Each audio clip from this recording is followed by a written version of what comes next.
If you have an interest in horses and love learning more about horses, the horse industry, teaching, or even managing your own horse business, then you're in the right place. We would love you to join us on our mission, which is to improve the lives of horses around the world through the education of riders, handlers, and trainers. So get comfortable, listen in, and enjoy. If you need help with copywriting, public relations, social media, email marketing, graphic design or website design, then talk to Sophie. Sophie Barrington at Archer Creative gives a wide variety of services to help you increase your bottom line through investment in marketing dollars. Simply go to Horse Chats and search for Sophie Barrington, or search for Archer Creative, and the details, the contact details, will be at the bottom of the page. Now, today we're going to introduce Jo. We're not even introducing Jo. Jo's come back on before. You know, we talked about a lot of things. Getting the canter right is more important than getting the jumping height right. I think pretty much characterises Jo, you know, really insisting on quality. And she's worked for a couple of top stables, top eventers, top dressage competitors. And we're going to talk about feeding. So this is a little bit more than nutrition. It's about 10 points on feeding horses and getting down to the basics. I think, you know, if you've got a pony or if you've got a top competition horse, she sort of knows her way all the way through. So how are you today, Jo? I'm good, thank you, Glenys. Yeah, good to be back. Yeah, good to have you back, Jo. And this whole thing about the points on feeding horses, it's going to be good because you've got such a big background in, and we're not talking about one specific type of horse, but you know, talking about feeding horses all the way through. So why this one? Do you feel there's a bit of a lack in the industry about feeding? Yes, actually I kept coming back to my Pony Club manual, which had the rules of feeding, and that was something we grew up with. And I feel, particularly in this day and age, all around the world, there are so many really good scientific nutritionalists that people have a lot of scientific knowledge out there, but maybe the actual basics, and you sometimes find this, that the real root basics feeding rules get missed. And I think my concern was that it's those very basic things that actually maybe science and nutrition assume people know that might get left out, especially in the future. And I thought, well, I couldn't possibly compete with the science on that level. I go to someone who advises me.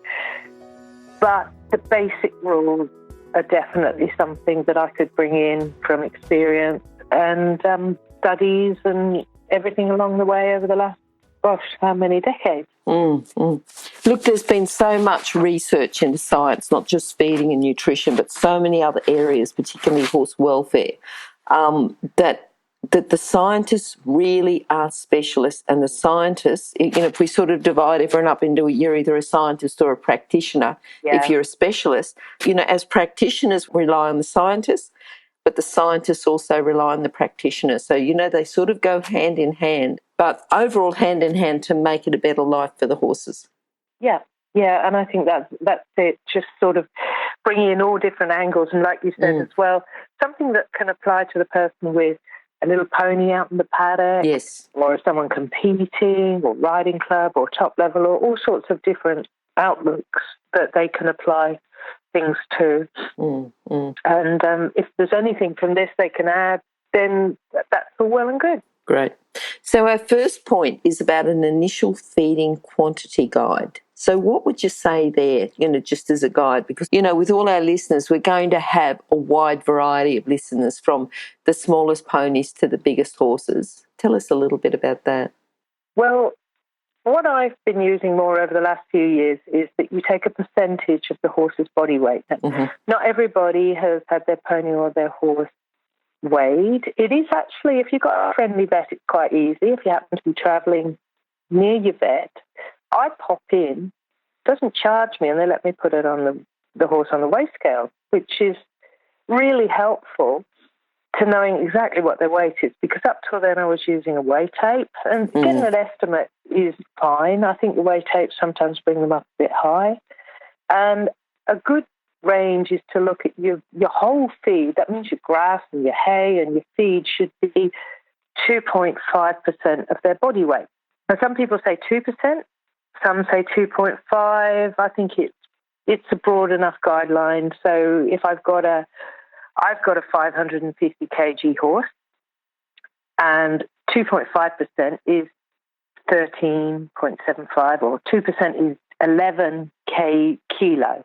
Yep. So that's how much I need to be feeding in feed weight over 24 hours. And then I'm looking at that. Actually, you have to look at your grazing, because I know when I was based in England, really rich grazing could give you, which was 10 pounds, that would have been 5 or 6 kilo, or maybe more, of your daily intake. So you have to assess if your horse is in the stable overnight, if it's grazing. I've got very sparse grazing over here. I would hardly include it in weight in the feeds. It's picking. It's more for a little bit of picking during the day. There's very little weight to it. So those sort of things need to come in. And I think it's really important that you weigh your feed, you weigh your chaff, you weigh your feed, you weigh your hay. It's very easy to do. We've got an old trellis down in the paddocks. We don't have a barn. We don't have a stable. I've got a trellis, and I bought a little weigh scale, and I hang that on a piece of binder twine on there, and I put my hay in a chaff bag, and I slip it on the scale, and I know if I'm feeding 2 kilo, 3 kilo, and it really helps, because before you know it, you can have 4 kilo in that bag. Yeah. When you've weighed up that you only want to give 2.5 kilo in the morning and 2.5 kilo at night. And it makes a big difference. You can buy big bales, small bales, know your weight, know how long they're going to last, things like that. So weighing is really good. It's a good habit to get into. And It was actually a friend and nutritionalist who's very scientific, and she drummed into me, you've got to get back to weighing. Yep. And the type of feed I was using required weighing. And now I do it. Yep. I weigh the feed up here on scales, and I weigh the hay down at the paddocks on hanging scales. Yes, and the hanging scales aren't expensive either. Oh, no. I picked one up for, I think it was $5. Yeah. And we're always looking for a way to do things inexpensively so that the money can go into the right areas for the horses. That's right. Rather than wasting it. And you never have endless money. You just got to be careful. But it has actually helped my balancing my hay intake. We've got 6 horses here, and we've had a real big shortage of hay this year, and it costs a fortune. Yes. And I can say, okay, a big hay block is 400 or 500 kg, and I know how long it will last. And if it's not lasting that long, I'm feeding too much. And so I can weigh up what they need, and I work out the weight. I weigh the chaff, and then I know what a big scoop is, and I weigh the feed, and I've worked out in advance that particular size of horses, write it down on a chart or put a board up, one of those that you can rub off and alter by your feeds, and then you know exactly what each horse is getting. And you may have good doers and others that need slightly more. A good doer might have a little bit less. So I probably don't feed 2.5. I think at this time I'm probably more like 2%. Okay. Push, but then I watch them to see how they're doing. Yes. As well. Yep. Now the next thing you're saying about fresh water. Do you feed it before feed, after feed, all the time? What do you think's the best way? Okay, it's the rule of feeding was always water before feeding, and it was something that was so natural. We always knew that we give water before feed, because you might have been in circumstances where there wasn't fresh water readily available, but that can still happen at the show or a competition. So always provide the horse with fresh water before you give it the feed. Get the water into the system, moisturise the gut. Also, make sure the horse is fully rehydrated. But I think also there were a couple of notes I put for myself to mention was there may be fresh water available in the paddock, but I've been to yards and I've been to agistment and that where there's green scum growing on them, and I tend to say I check the water daily, absolutely, without a doubt, that there's fresh water still available, that there's not a bird floating in it or a mouse or something off the paddock. Yep. And I empty it, scrub it out and refill it. And I tend to do that probably every couple of days. Mine actually have just the big blue tubs that you can get, the big blue barrels, they're plastic, and you cut them in half and you can create 2 50-litre water holders. And we have those in our paddock. And they're easy to manage. We've got a hose. We can empty, I can tip it up. I can scrub it out with an old brush and I can fill it up. And I find they drop their hay in it and sometimes their feed in it, and that's fermenting and creating bacteria. And I want that out. So I don't want that to build up. And make sure the water's really fresh and clean. Mm-hmm. There was something else I thought on water was, when you've got automated systems and you've got water available in paddocks, in stables, you've actually got no idea how much the horses are drinking. No. And although that's good, you also don't know when you've got problems in the piping, when you get a build-up of some sort of thing in the piping that you want cleaning out. But having a tub that you fill, a lot of the time you can actually say, my horse has drunk 20 litres today. After a competition, he's drunk 30 litres today. And that I find really helpful, because then I know instantly when one isn't drinking. Yep. And I can say, we've got a problem and I need to find a way to get them drinking. Yep. And water's just the most important thing. That's good. Tell us about the quality and what we should be looking for and where it should be stored as well. Okay. Like you said, coming from all different angles, feed should be stored somewhere dry. Yep. And cool. Our house can get up to 30-odd degrees in the summer. We pick a cool... We have to have it... We have some feeds in the office because we don't have a shed or a barn. We do have a little tiny bunning shed down here. That gets really hot. So that can actually escalate to nearly 40 degrees in the summer. I wouldn't be putting my feeds in there. So quite often you put them in a bin, and it could be a tin, a metal feeding bin. If people have got a stable or a yard, that's good, a metal feeding bin in there. But you've got a bit of a problem with that. Because if you empty feed into it, you get debris of old feed at the bottom. And if for any reason you get damp in there, so you've got to choose whether do you put the feed in the bag and then finish the bag, take it out and put a fresh bag in. You've got to watch the bottom of those feeders that you don't get any damp from condensation. Mm-hmm. Once feed gets damp, it can damage and change the feed. And I recently had to send a bag back that had lumped in the feed of very hard, big lumps, almost the size of the palm of my hand, where feed obviously in transit or storage had got damp somewhere in the bag. Yep. And it had created lumps, which I don't want to be giving my horse, so no. I had to throw those away. And then, I think having the bags cool enough and dry, and then you can choose where and how you're going to store them. Like I said, I have a few bags that we build up in the office. This is a very dry feed. And we pop them out into a bin that's under the eaves of the house where we feed from. And that bag is probably replaced. And then you've got your sell-by date. So every feed has a sell-by date. And you want to check that the feeds haven't been sitting beyond the sell-by date. Then you can always talk to the feed store if you're worried and say, look, I've just read a sell-by date on this and I'm a bit worried about it, and see what they say. They might replace it or something like that. Just make sure it's best quality at all times. Yep. Now, we talk about roughage, and you talked a little bit before about the grazing, but what is roughage? How often and what options are there? Okay. I think of my roughage as my chaff and my hay. Yep. And it's fibre content. So although the natural way for a horse is to graze grass, that's its natural method, and in a natural environment, a horse would be grazing all day long. They'd have periods of rest, and they'd go and have a drink, and they'd come back, but they'd be grazing all day long.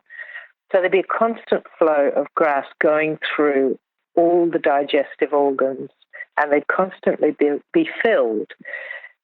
But when we put a horse in a stable or we take it to a competition, you can sometimes get spells when the horse isn't eating, and you're going to get time, which is a bit of a danger for the horse's gut. The horse's gut is designed to be constantly grazing.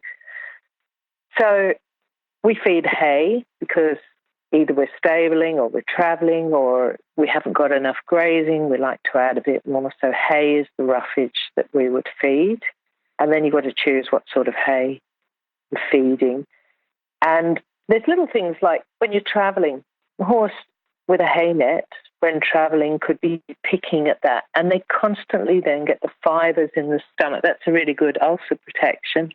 That they don't get long periods with acid forming in the stomach and nothing to soak it up and pass it through.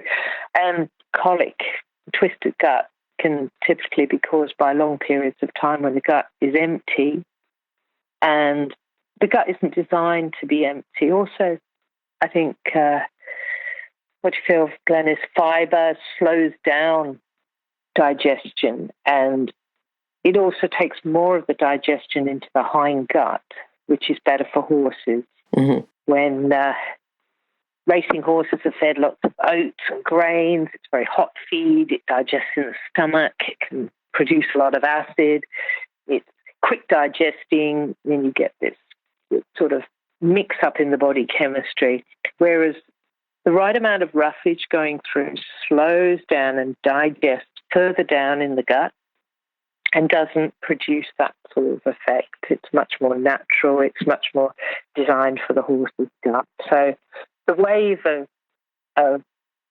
nutrition science and everything has gradually gone back to, we need higher fibre feed that are better designed for the horse, that are slower release of energy and protect the hind gut from damage from acids as well. And it helps with the temperament of the horse and the general well-being to keep them well. I know you've worked with some top and yourself, you know, I mean, you're out there and you're competing and you've always sort of done things yourself. But when we talk about feed according to work done, talk to us a little bit about that and give us a bit more information about that comment. Okay. I think, first of all, you've worked out what 2.5% or 2% of your horse's body weight is, say maybe at, for instance, 12 kilo a day or 10 kilo a day. And if your horse is out of work, for instance, you don't want to be feeding high energy feeds.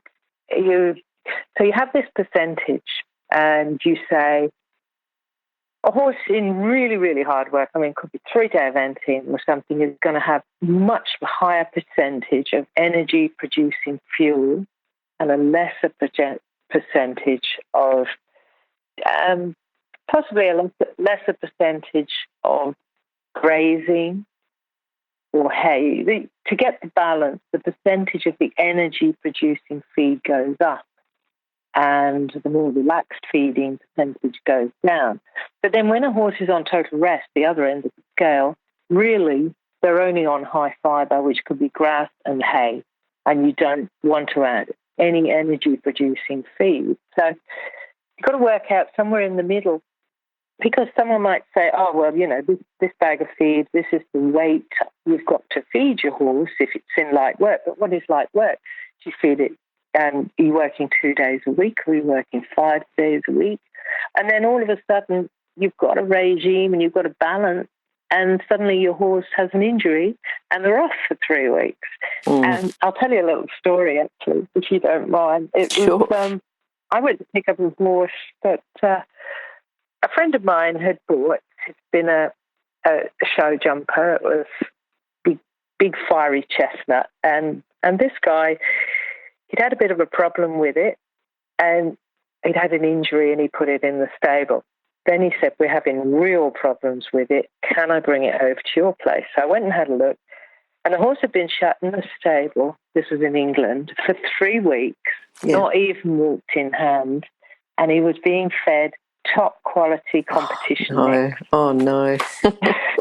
Yep. So he had, they knew that the bag said this is what he requires, and they fed how many pounds of feed that was at the time, and he had his hay nets, which was quite a high, equivalent to our lucerne, quite sort of energy producing, And he was weaving at the stable door back and forth, and they said, we can't handle him. And I went, ooh, right. So they wanted me to take him over to my place and have him for a few weeks to work. And the only way, to be honest, Glenys, I could do it was I tacked him up, I got on, and I trotted him 7 miles. Oh, okay. And it was a little bit risky. I'm not a fan of lots and lots of lunging with a horse in that state. It's probably going to gallop around and injure itself. I had back lanes and quiet areas, and I got on and was being a bit brave, but I rode it. And I had to ride this feed out for about 3 days. So there was an old horse expert said to me, you need to do 18 miles before they settle in. So for the next 3 days, I was just trotting out it. This actually wasn't an injury that would have affected. Had it been some other injuries, the horse would have to come in walking. Sure. And, you wouldn't be able to do that if you'd had a tendon or a leg injury. This one had a wound on the side, wasn't able to come out. But the fact was it had competition mix and it was shut in the stable for 3 weeks. Nobody lowered the feed, and gradually, that's the thing, it's got to be done gradually. Like over a time, reduce the feed and increase the fibre until the point where the horse was just on a hay net. And then my policy is to walk them out in hand. You walk them out. If you feel, hopefully you feel safe to be able to do that, you could walk out in a bridle. But walk them out, or one of these pressure halters that has, like the Monty halter, which can help you when a horse is a bit fiery. And give them daily walking when they're in box rest, if they're able to do that. There's so many different situations. And that whole locking a horse up in a stable for 3 weeks and giving it a competition mix, really, it's lack of knowledge, isn't it? That's why we've got to spread the word. And just these simple little things that you're telling me, and I'm saying, oh, wow, that he would have been a handful. But that's just simple. We think it's common sense, but sometimes people don't realise that you really do need to feed according to work done. And I think that is, like you say, it's lack of knowledge. It's no sin. We had it drummed into it, pony club and exams, and it was drummed into you, so you heard all this. But in the leisure industry now, people are buying horses and taking them to agistment yards, and everybody there's got an opinion, and it's really hard for them because they haven't got all that basis of knowledge. That I had a lady down. We were on a riding course, and she came down with a bag of carrots, and she said, "Oh, can I give the horses carrots?" And she was quite an experienced horsewoman. She cut the carrot shortwise. Oh no! Oh no! Chunks. Yep. Now we know that. Sure. But, she's very experienced, and they were all very experienced, and none of them knew that you shouldn't feed a carrot cut that way because it will cause choke and jam in the gullet. And it's those things I see, and I think actually they just don't know that you always cut your carrots longwise, and until they've seen a choke happen, you don't learn it. And so I think these podcasts and things getting all this information out is really useful for all the leisure riders that, and they may suddenly hit on something and go, I didn't know that. Or I didn't realise that I was at a competition last week, but you got a horse might tie up, an old Monday morning disease, heavy work over the weekend, and then high fuel the next day. You can change feeds very slightly and give a little bit more fibre and a little less energy feeding gradually, and really protect the horse from conditions such as azoturia or explosive nasal temperament issues, safety when riding, and general health.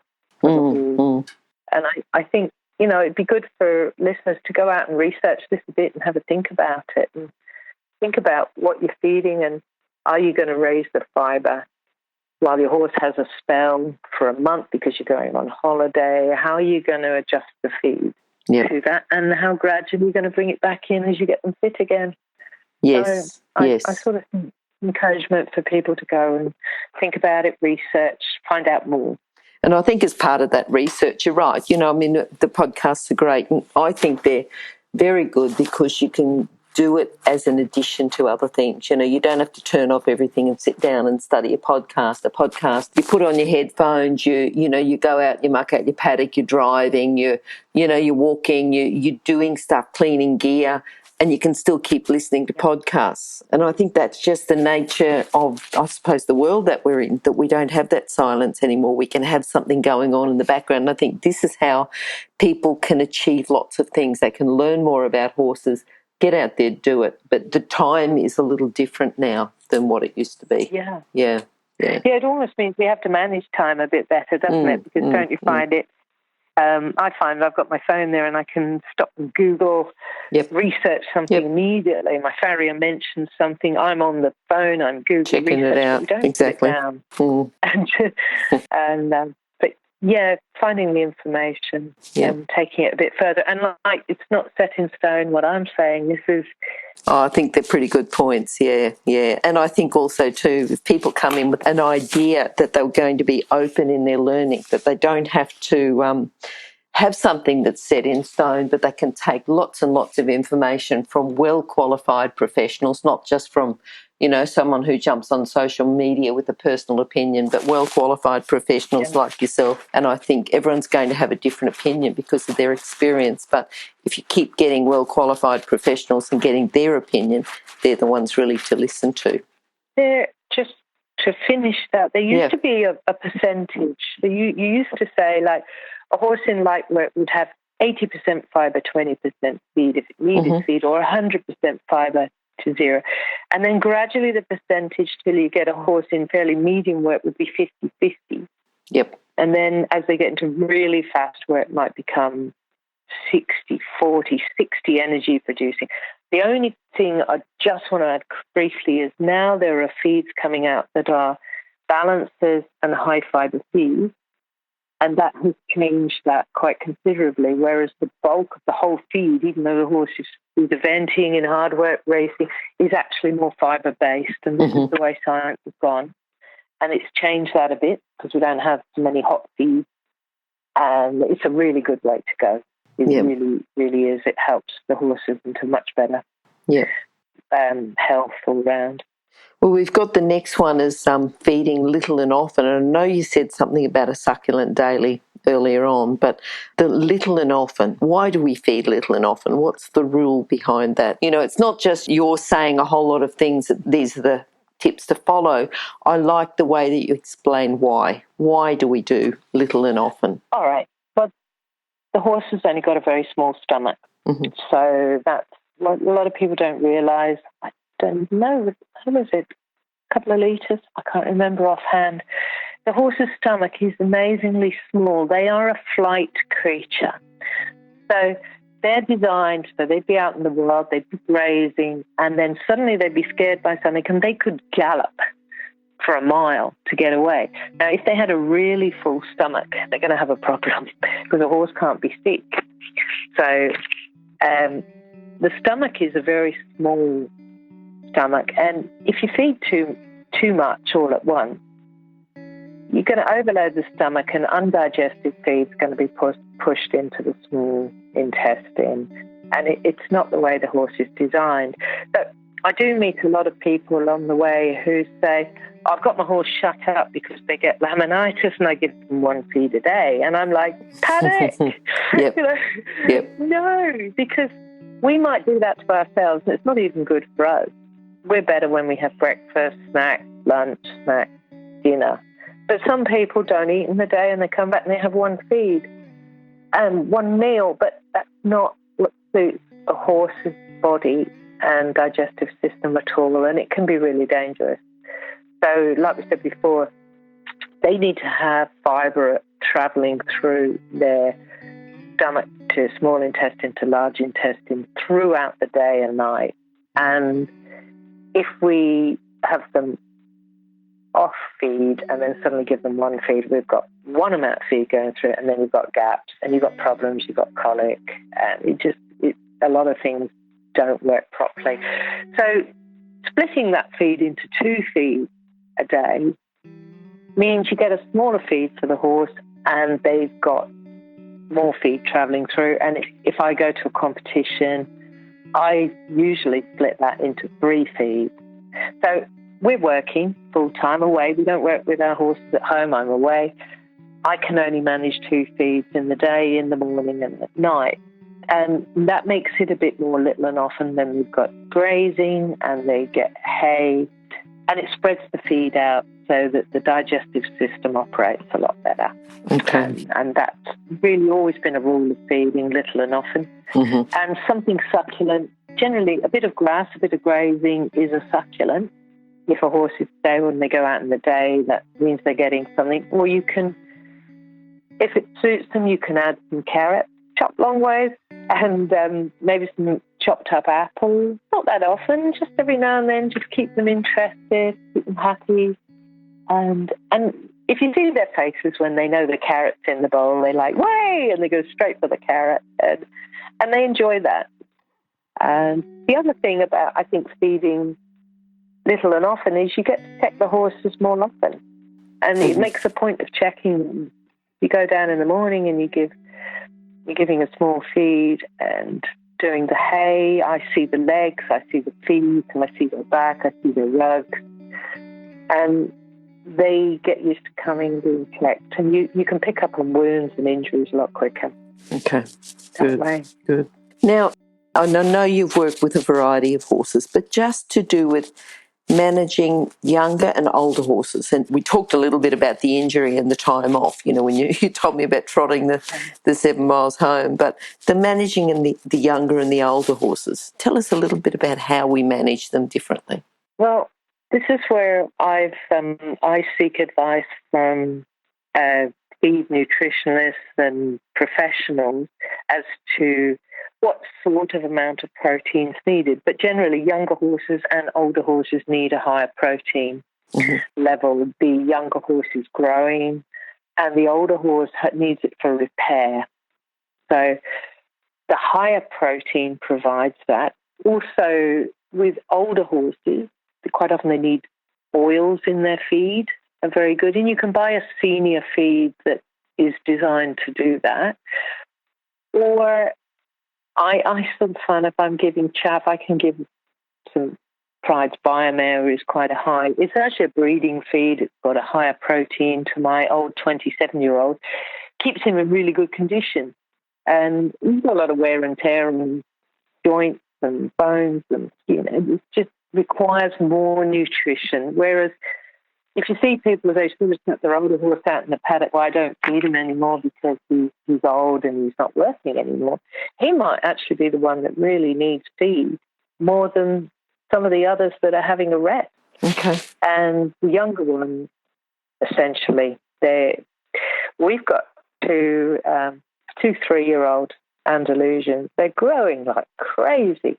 And I've been advised, keep the nutrition up, really keep the nutrition up. And I feed lucerne for protein, so I know that, but you don't want to overfeed the protein. I talk to someone, I get advice on how to balance calcium-phosphorus ratio for them so they get all the right nutrients. And the old horse, I do find not just your competition horse or your riding horse, but your older horse that's retired often requires electrolytes in the summer. Yep. They find it a lot harder to rehydrate and their body's wearing out. And I find the older horses require a certain amount of electrolyte, but too much overloads the liver and kidneys. I find there's sort of fine balance with them. Mm-hmm. So little things like that, and I sort of watch them as to how they're doing. And you give a bit of electrolyte, you see them perk up. You think, yeah, they were getting a bit low there. Well, they needed that because the weather's been hot. And but I think the protein being the main issue, and like you said, what we were talking about in injury time. It depends what's going on there. Sort of a higher roughage diet. We live in England, you have Haylage, and you can get Haylage, which is lovely moist hair that you give them.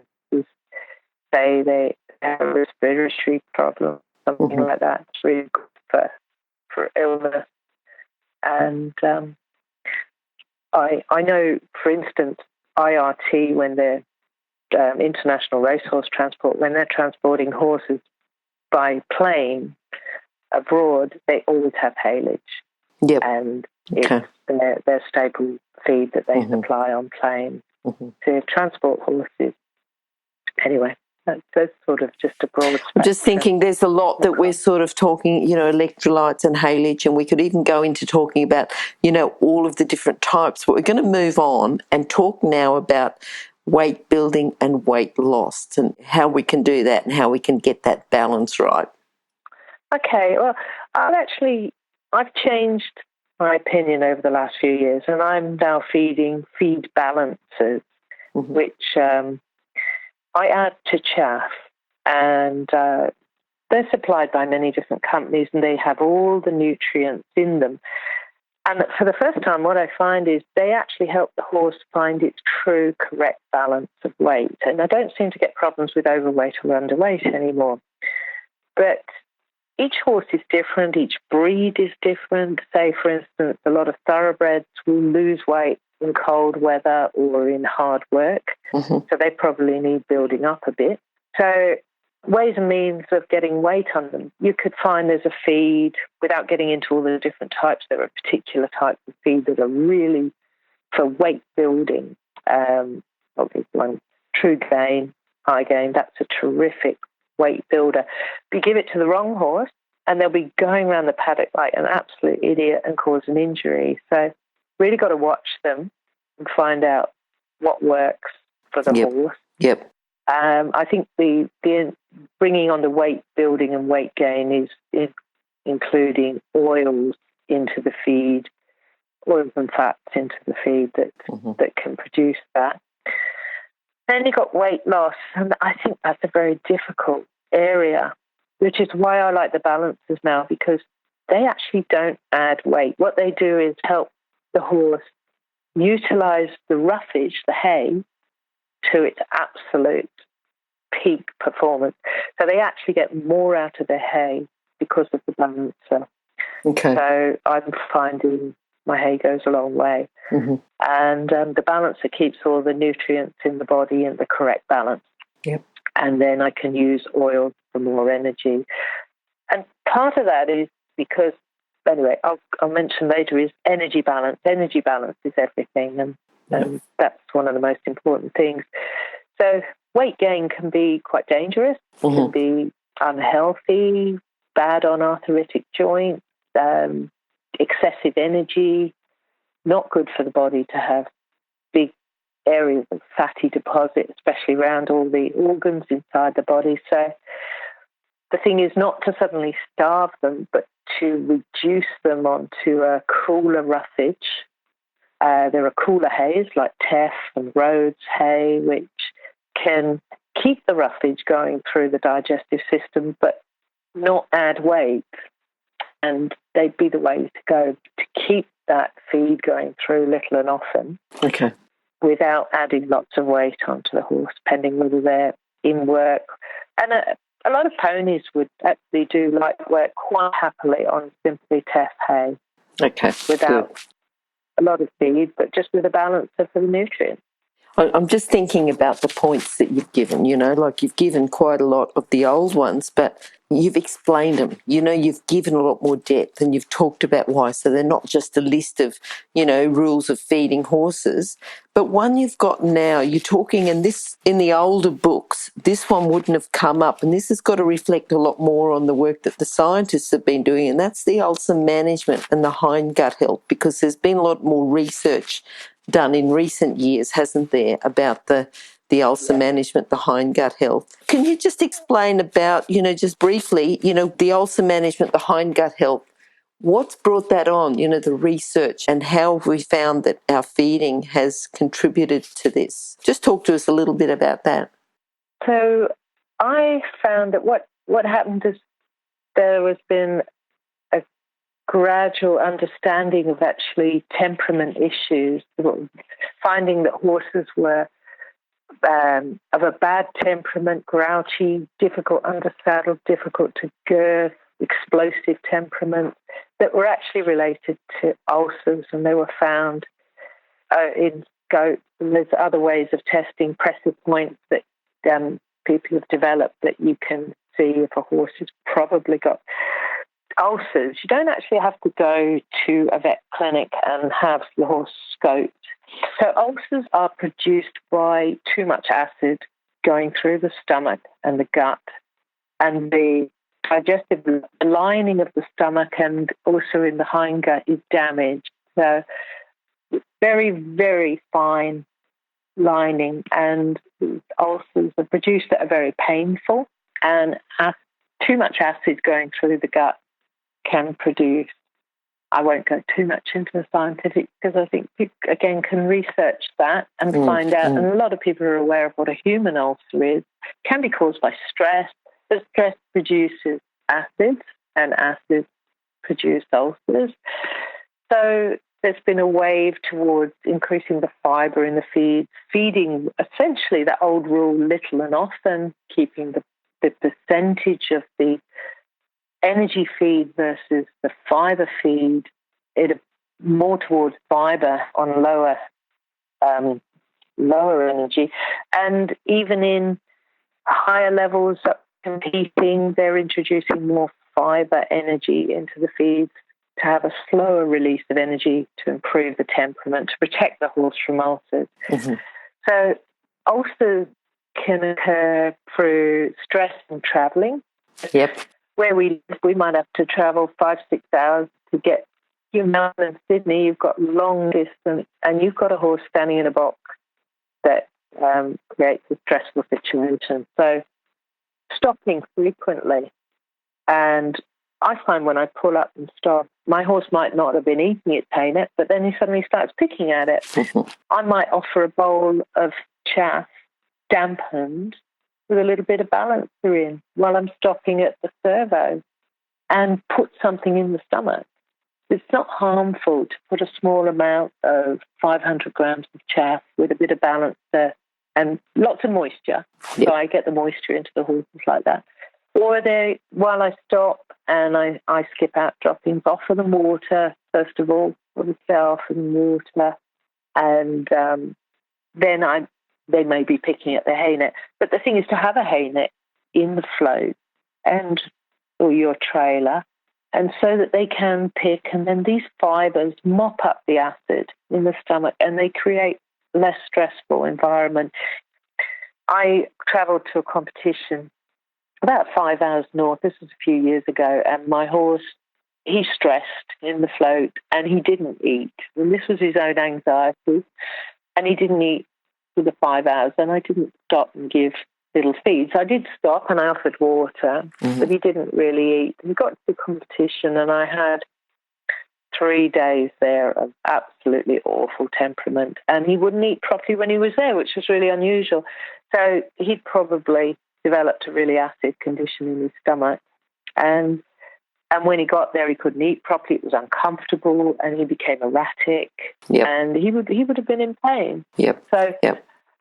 Something like Haylage is really good because horses love Haylage. It's very tempting, and they will pick at it if they can get half a chance. And stopping on travel. This has come up again, Jo. You'll have to talk about Haylage because some people haven't experienced Haylage, and just briefly describe Haylage. Yeah. I miss it greatly because I can't seem to find it here in Australia. I had it a lot in England, and it's I don't even know the science now. It's a more moist version. It's nothing like silage. It's not fermented hay, but it's captured and sealed in the making of hay, and it produces a much more moist and digestible, and it absolutely smells beautiful. And you can get these press packs that are wrapped in plastic, but it's nothing like silage. It's got no danger of fermenting in the gut. Mm-hmm. It's incredibly tempting, very palatable, especially for horses that are ill or travelling. Easy to transport, very safe, and there's absolutely no dust in it, which is part of like the feed quality we mentioned earlier. Okay. If you're, it's just a lovely product. And like I said, the big transporters, that is what they transport horses on. The other thing I've learned over the last few years is, which goes opposed to a rule that I took out, was that you never work horses straight after a feed because their stomach's full.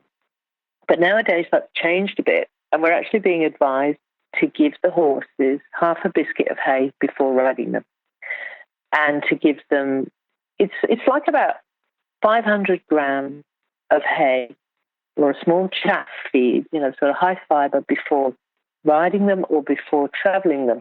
And if you do it about 20 minutes before, the fibres go into the stomach and then start working into the digestive system. And then when you work them, if you're not working hard, you're not doing galloping work, then they prevent the build-up of acid, especially if the horse becomes anxious. So this is something new that's come in the last few years, and it goes in opposed to one of the old feeding rules, which I didn't mention, which was never do fast work after. Yes. Yep.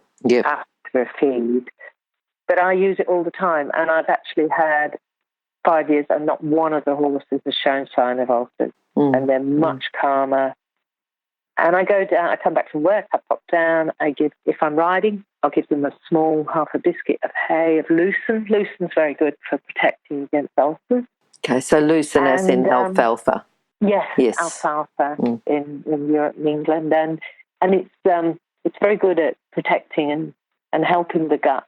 Yep. And protecting against ulcers. So I tend to mix actually lucerne or alfalfa with a cool hay. So I've got a mixture. This is what I've been advised. And I just pick a leafy or stalky hay that they have just before, and then I go back up and I get changed. I get the tack, and they're chewing away. And those leafy, stalky feed in the gut tends to protect them far more, and I find I don't get the problems now at all, which is wonderful. And feeding chaff and balances, again, I've not had all the problems at all.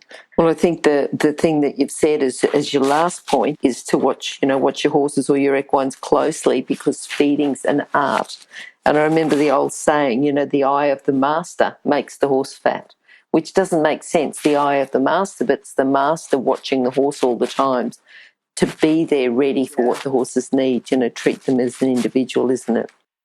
Yeah, and that very much, isn't it? Treat them as an individual, because you go down daily and say you've got 5 horses out there and one or that.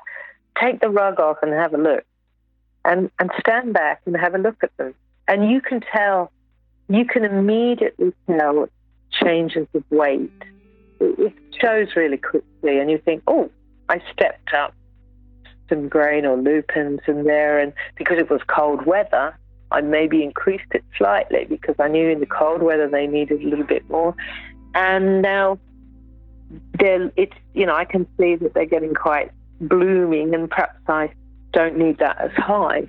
I look at the energy, and that is my thing. I can be driving down the track and I see the energy level of the horses. So if I see someone bolting around and bucking, the feed is out of proportion. Something's wrong.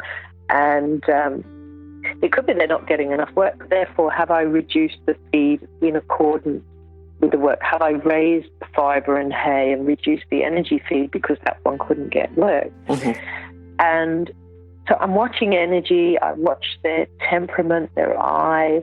When they're all meeting me at the gates and they're calm and looking hopeful, I'm not saying they can't have the odd buck and the run around, but you don't want them hooning up and down, sweating buckets because they've got too much energy, risking injury jumping over fences. So you need to watch the energy level. Yep. And you need to take rugs off on a regular, have a look what's happening underneath, and stand back and look at, and be prepared to change feed. You get a week of cold, wet, and the horses are living out. Be prepared to say, I'm going to give a bit more hay for a few days. And then suddenly they're all looking quite lively and they're very happy. Yep. And you say, I'm maybe going to put a bit more of the teff in and I'm going to reduce that a little bit. But make make slow changes. Don't never suddenly change the hay for a different type. Never suddenly change the feed. My nutritionist, she always says do it over 10 days. But if I get cold weather, over a couple of days, I might give them a little bit more hay. And if I'm home, I might give them a bit midday just to warm them up, keep something in their tummy. And it helps the older horses and the younger horses cope with the changes in temperature. Mm-hmm. So I've always been taught, and I've learned through my own experiences, to step back and look. Yep. You know, and you could be picking up feed to check the feed because you never know what's going on in there in a load of mud. You don't know if they've got something stuck in there. And you feel that the legs are a bit filled. Yep. And that could be hooning around, too much energy, excessive feed. And I'm aware of that going on. Those are the tendency to laminitic. You want to feel the feet and they're getting hot. Yep. And look at the crest of the neck under the rug. You don't want it to get that far. So I look and I'd be looking to just see a faint image of the rib cage showing under a healthy, shiny coat that looks glowing, elastic skin, knowing the signs of dehydration. Yep. If the skin's looking taut and if you pinch it, it doesn't return with elasticity. And looking, you get a real eye, don't you? Oh, just think that advice you've given us. Eye for things. Oh, and I think these things happen without realising. And when I was thinking about the podcast, I drove down to the horses the other morning, and I thought, as I drive down, I'm watching 3 of them in the distance, and I see them trot up. I know their sound, I know their energy level, I know where their rugs are at. Yep. I know I've got a rough idea of what the weather is because I check the radar before I go down. I know what rugs I'm going to be keeping on or taking off and what the feed level is. And I'm not afraid to change it a little bit for different circumstances. And that, I think, is the art of feeding and general management. Yeah. Well, I think that whole, you've got the 9 beforehand, but that whole one where you watch them, feedings and up, and you're stepping back and looking. If you can step back and look, you realise that something's either going well, maybe you need to ask someone a little bit more, but, step back and look is just really good advice, I think, when it comes to feeding horses, and probably a good one to finish off with. Jo, this has been amazing. You come in with your knowledge, you're giving us so freely, so generously. So I've got to say thank you for that, and we certainly will, even though we did talk about the Haylage, but, come back and talk about it because you've got so much experience and so much of a variety of experience, I think, and I think that's important. Appreciate it. Yeah.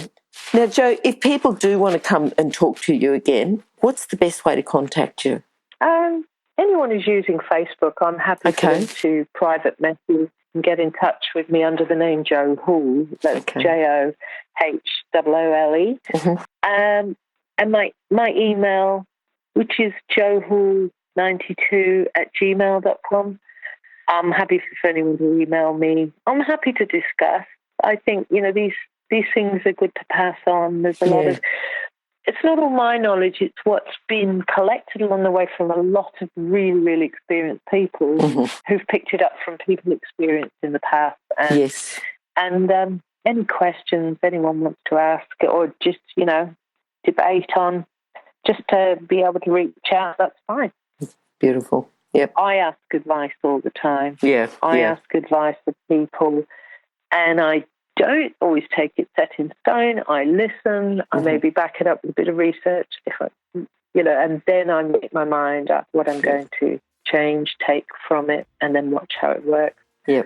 But I'm constantly learning, and researching and asking your advice, and prepared to change an opinion when something comes up. So be flexible and reach out and discuss something, even if it means you're going to go, no, I don't agree with that, I don't want to go that way, and that's fine, because then you've made a decision what you actually do want to do. Yeah. And those details will be on horsechats.com/. Jo Hoole as well, so JOHOOLE. And if you want to chat to her or contact her, feel free, and we hopefully will have her back again sometime soon. And if you've got some good ideas for her to feature a podcast around, I'm sure that she'd be happy to do that. Thanks, Jo. We'll talk to you soon. Lovely. Okay. Thanks, Glenys. Thanks Bye. for doing this. Cheers.